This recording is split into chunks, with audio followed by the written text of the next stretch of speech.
for the most part, we all spent the last 2 years working from home, which is awesome unless like you're still like not putting on pants and not taking a shower until 2:00. That's probably not so awesome for your business. And I think the reality is we're more in a post-COVID world right now than we've been at any time in the pandemic. And if you're not getting back to the habits that you had prior, you need to shake some dust off a little bit. Yeah.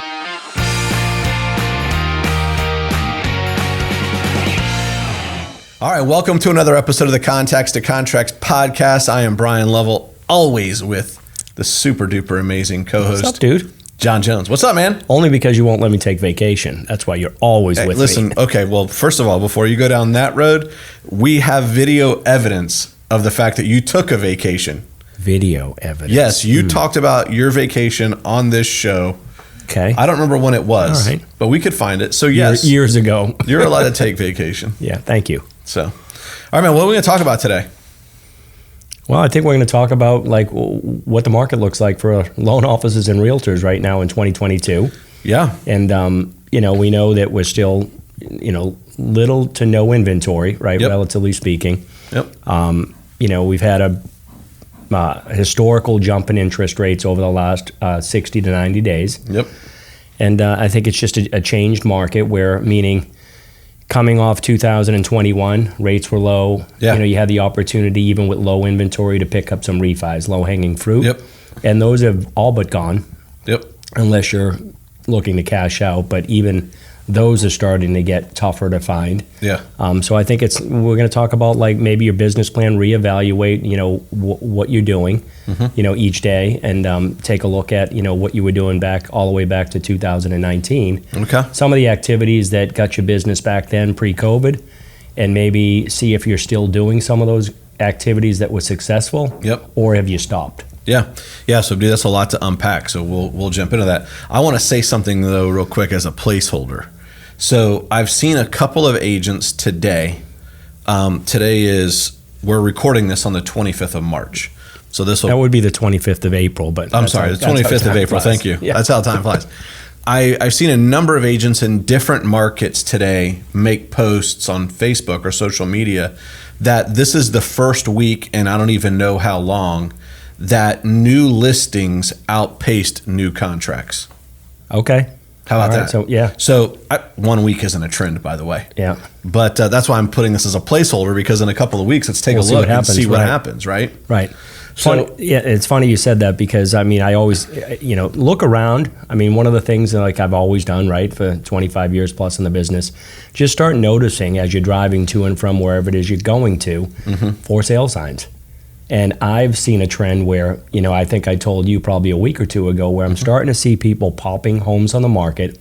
I'm not sure why they're doing it, what their plan is if they do get an offer, but I think you probably have some people that are speculating that now's the time to get, the most I can from my home. Okay. And then maybe figure out if I get that money, I'll go somewhere else. Yeah. Figure it out type of thing. Yeah. Okay.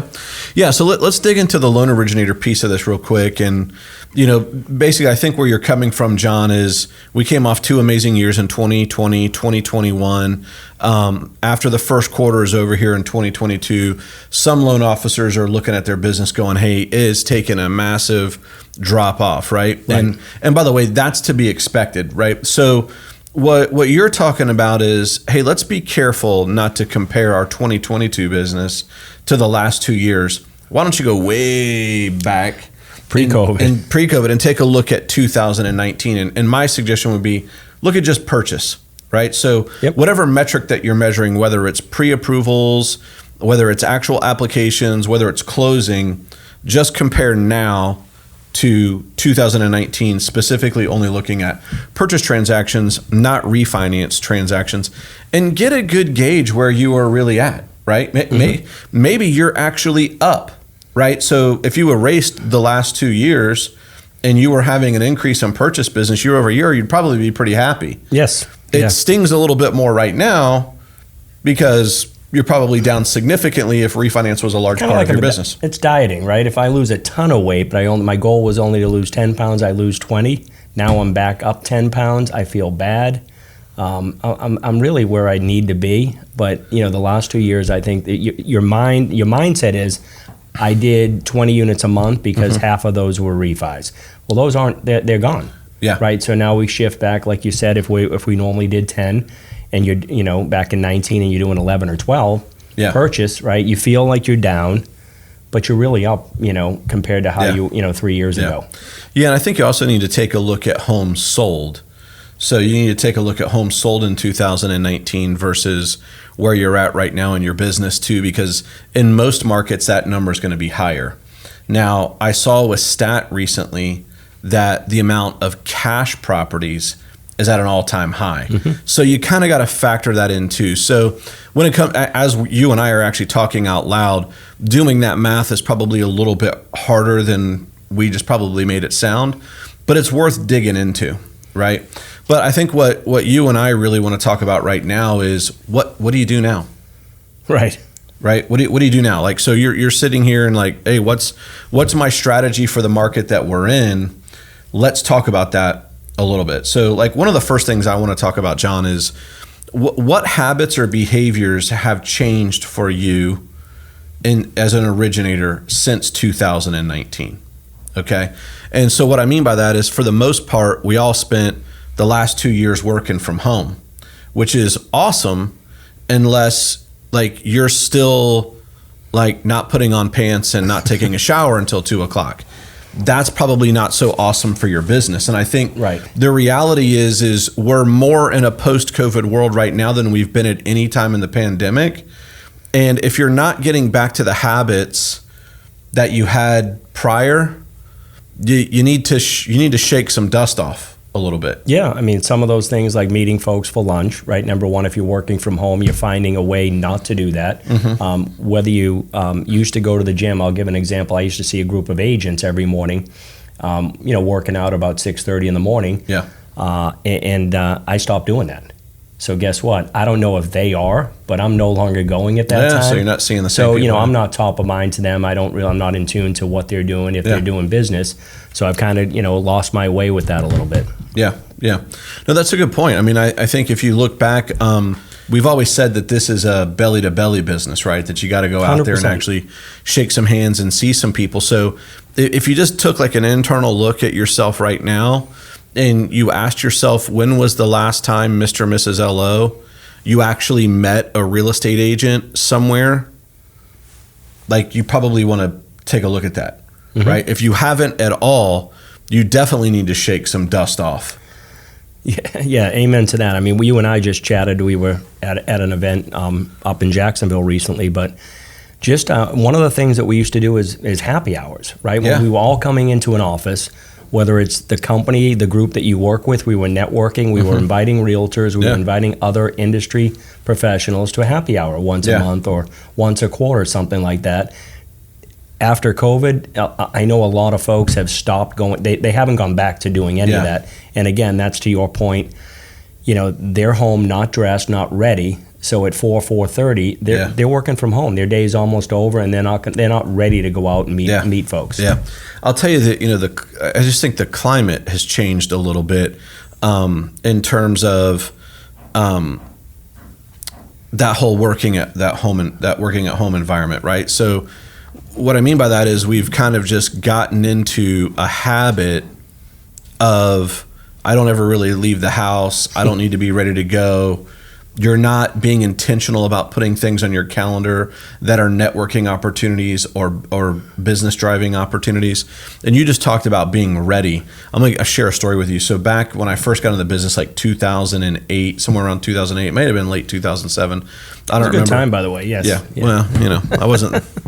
Blame you for that. Yeah. So I was supposed to be meeting somebody that I was going to go work with. So at the time, it was 2007. I'm struggling in the business, right?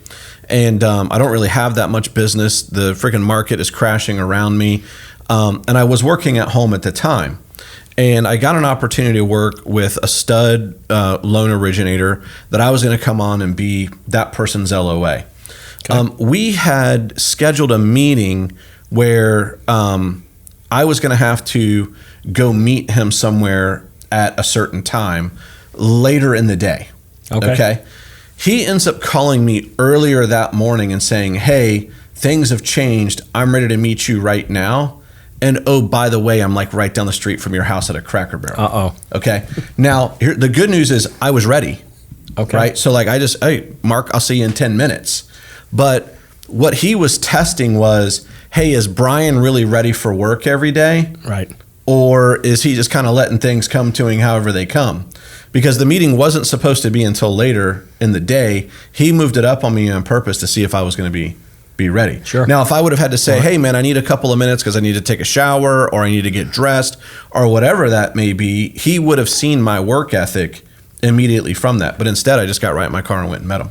Nice. Right. But that's the kind of example we're talking about. Yeah. Are you looking at each day like you're ready for the day? Right. I mean, if you're selling real estate, one of the things everybody I know with real estate, right, you go up, you show up every day.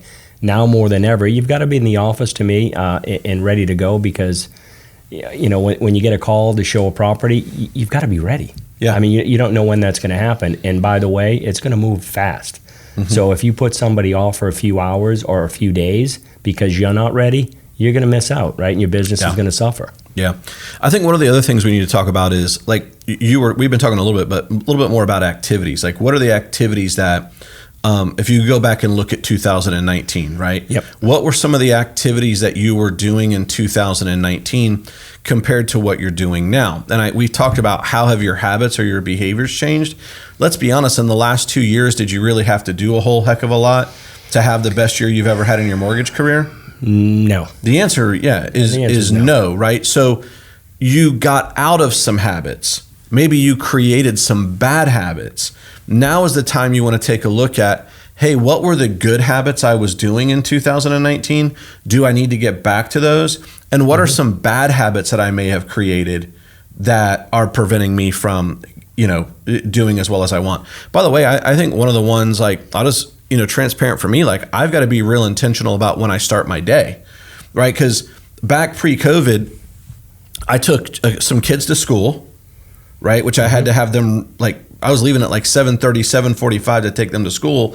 And then as soon as I was dropping them off, I was headed to the office okay. Well, fast forward to today, now my kids don't need to be taken to school, right? And I'm not coming to the office every day. So it would be very easy to not start a work day until 10 o'clock. Wow. Right? It could be, right? I'm just giving you an example. Or 11. Right. Right. So, like I read a great book by, I can't remember the guy's name, but it's called Atomic Habits. Just look it up on Amazon. But what he talks about is putting triggers in your life, whether they're personal or professional, that are triggers that help you break bad habits. So like if you go with the situation I just talked about, a good trigger might be, hey, let me schedule a meeting at 9 o'clock every single day. If you had a meeting at 9 o'clock every day and you were counting on me to be at that meeting, or somebody else was, now you have an accountability partner. It's like having somebody you work out with. Like it's easy for me to get to the gym and work out at 7 a.m. when somebody's counting on me being there. Correct. But if that person was never counting on me being there's probably some mornings your alarm would go off at 6:15 and you'd be like, you know what? I'm gonna sleep an extra 45 minutes today. Right? But if you set that trigger early in the morning, you can help get yourself going a little bit better. 100%, yeah. Yeah, cool. What else we got? I think we want to take a look at, how you get your business and what type of loan products. Like let's, for example, if you're feeling a little slower right now, because of the pullback on refinances, right? You feel like you've got a little more time. And then what are you going to do with that extra time? Are you going to invest in maybe expanding your product knowledge? And I think we're starting to see more and more non-QM. Yes. Statistically, it's probably going to triple, if not quadruple again in 2022. Wow. After 21, it still had a banner year. So there's more, they're becoming more products available for folks that don't traditionally qualify. Like I'll say that in nice words, like it's bank statement loans, foreign national, debt service loans for investor cash flow, but different ways that you can get a mortgage without a traditional Fannie Mae, Freddie Mac, showing you tax returns and all that normal information. So, I think if you're not doing those loans, you're missing out. Okay. in 2022. I feel like that should be, you and I have talked, probably, 20% of your business. I think it can be, or not, I think it will be in the not too distant future, meaning that if it's going to be 20% of the pipeline, whether you want it to be or not. It'll either be in your pipeline or somebody else's pipeline. Yes, thank you. Yeah. But overall, if we looked at closings throughout the country, throughout the companies, whatever, I think in the near future, we could see non-QM be 20% of the loans that are closed across the country. So you're right. You're either going to have those in your pipeline or they're going to be in somebody else's. I think the reason a lot of us don't focus on that is we know Fannie Freddie guidelines forward and backwards, right? 100%. We don't necessarily know these new products. We don't necessarily know the guidelines frontwards and backwards. So we don't have a confidence level. Yeah, I mean, they don't come around that often, right? So when you're only doing it here and there, the last couple of years, let's use it for an example. Every 3 months, you might stumble upon one, an opportunity. But if you don't know how to put it together, how to structure it, you're going to probably say no, right? Yes. And let that deal go somewhere else rather than take it on. Yeah. And let's face it, 21 and 22, you were busy enough that you could say no. And I think in 22, you need to start saying yes. Those are the deals that you want to, show your referral partners that you're able to do, not just, your cookie cutter Fannie Freddie, but I can do out of the box stuff and help win more deals for you. You make a good point. We said on this podcast probably over a year ago that you could do 3 refinance transactions in the same time and effort it takes to do one purchase, right? And the point you were just making is, hey, the deals take a little bit more work maybe, and they might take a little bit more time because you're learning how to structure it and put it together kind of as you go. And what I'm hearing you say at the beginning of this segment was, hey, you need to spend some time working on your product knowledge. Like there's a ton of these products out there. Do you truly know what you can or cannot do? Right. And I think there's from two perspectives you need to look at. One, are you aware enough that you can share with your referral partners, hey, this is something I can do? Right. So one, that's marketing the product. Right.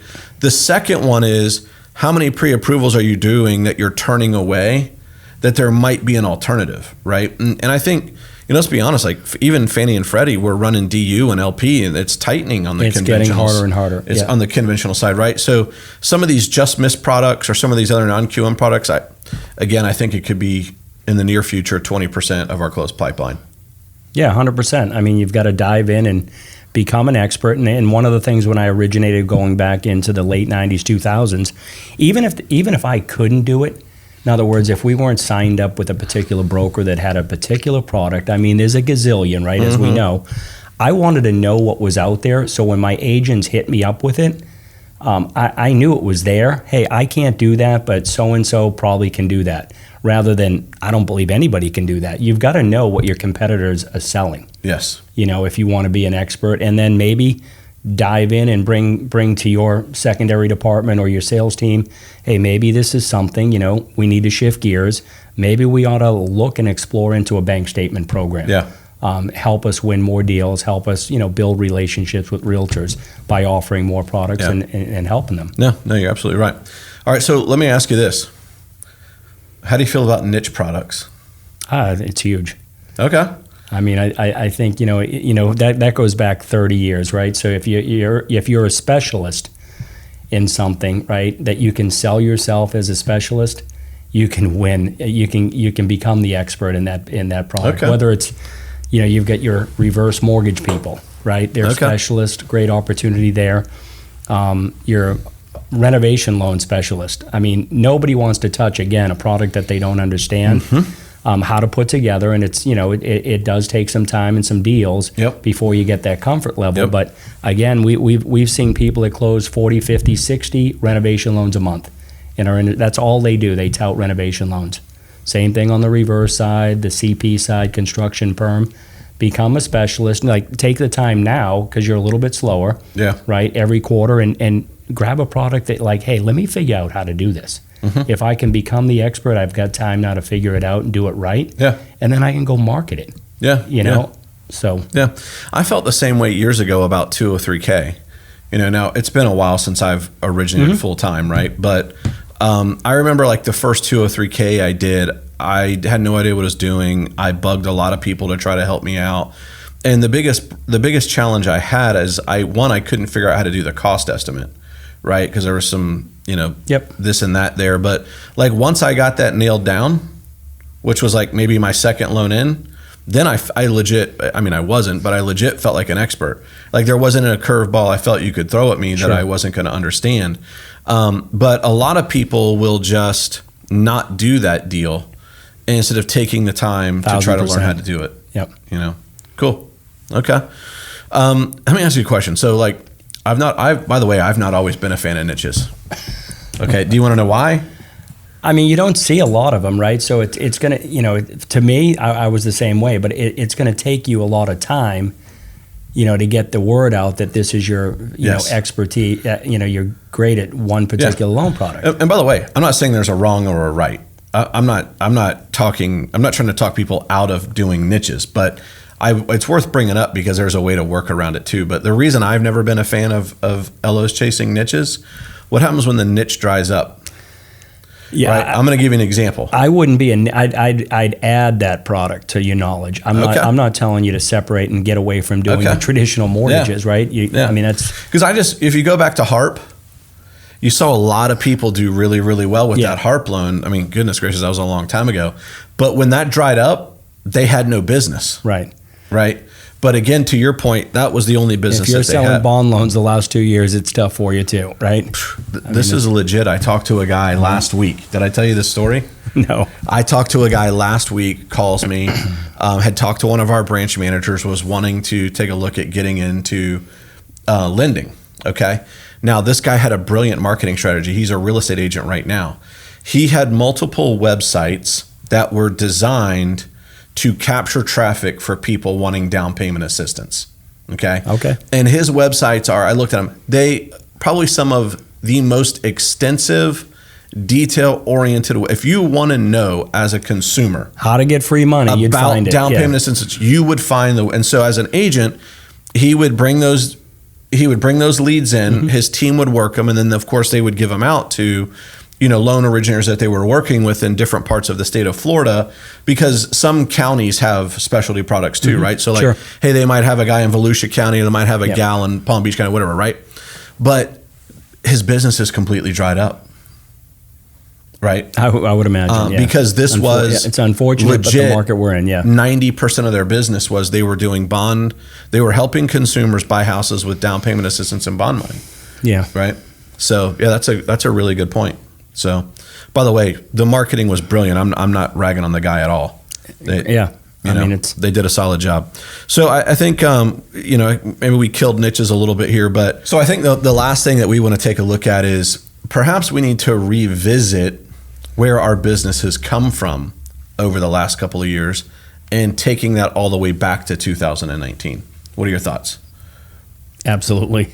I mean, it feels like 2 decades ago, right? You go back to 19, it feels, you'll probably be shocked to see, the referral partners, again, when you were regularly networking, doing any of those events we touched on earlier, they may have gone elsewhere. I think it's time to circle back to that and figure out, one, are they still doing deals? Are they still in business? Yeah. I hate to say this, but a lot of, the average age of a loan officer / realtor is in the mid 50s, nationwide. So I'm under the average, by the way. You're under the average by a little bit, but you may have worked with a lot of folks at some point during COVID, especially with the market on the real estate side, as difficult as it is or has been.